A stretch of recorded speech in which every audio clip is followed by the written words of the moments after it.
Paul Heyman was born in 1965 in the small historic town of Scarsdale, New York, to a Holocaust survivor mother and a personal injury attorney father. From an early age, Heyman was obsessed with wrestling. Not just the action, but the business behind it. By 14, Heyman had bluffed his way into Madison Square Garden as a ringside photographer. At 19, he launched his own wrestling radio show, using it to connect with insiders and build his name. Determined to be part of the industry, Heyman started taking photos at wrestling shows, sometimes sneaking into events or talking his way past security.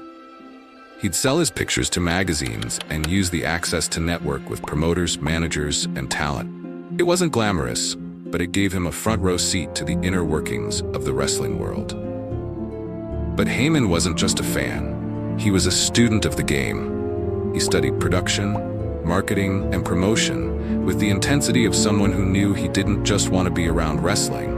He wanted to shape it. Before he ever managed a single wrestler, Paul Heyman was already laying the foundation for a career that would challenge and eventually transform the industry from the inside out.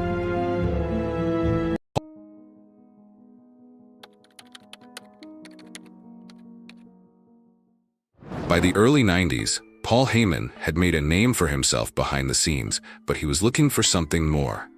That opportunity came in Philadelphia, where he was brought in as the head booker for a struggling promotion called Eastern Championship Wrestling. The company was floundering, and when its founder, Todd Gordon, stepped back from creative control, Heyman seized the moment. His vision was bold, unfiltered, and exactly what the industry didn't see coming.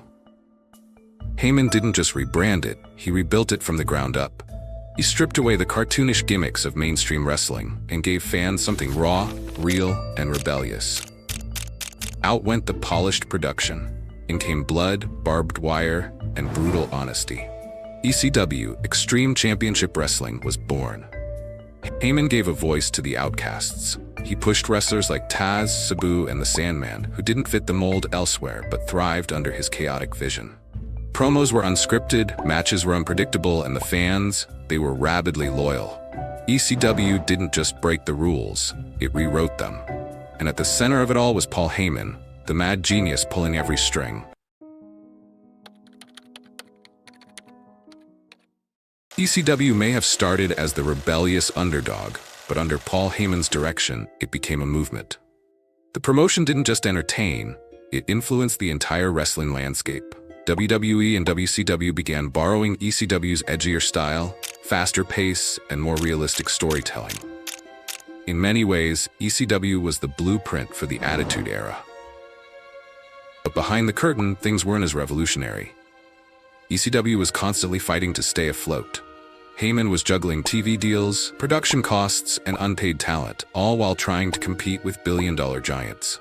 He was a visionary, but not a businessman. By 2001, the money ran out.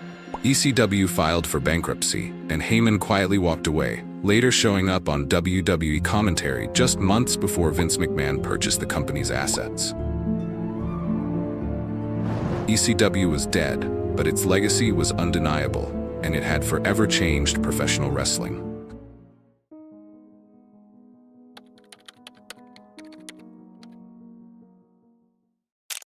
Just when it seemed like Paul Heyman had done it all, he returned in 2012 with a new role that would define the next chapter of his legacy, the Advocate. Reuniting with Brock Lesnar, Heyman crafted one of the most dominant pairings in modern wrestling history.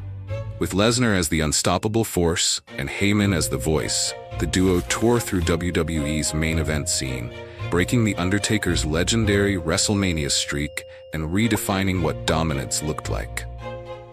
But this wasn't just about promos. Heyman elevated the art of storytelling on the mic. He blurred the line between reality and performance, cutting promos that felt more like courtroom arguments than wrestling hype. His words gave weight to every match, every moment. Whether it was selling Lesnar as a monster or building anticipation for a match, Heyman didn't just talk, you listened. And then came Roman Reigns. In 2020, Heyman shocked the wrestling world again by aligning himself with WWE's top star, reinventing Reigns as the cold, calculating tribal chief. The partnership flipped the dynamic. Reigns was now the voice, and Heyman the quiet advisor in the background. It was a masterclass in subtlety and evolution, proving once again that Heyman wasn't just relevant, he was still ahead of the curve. Decades into his career, Paul Heyman had evolved from disruptor to architect. From ECW chaos to WWE main events, he didn't just survive wrestling's shifting landscape, he shaped it.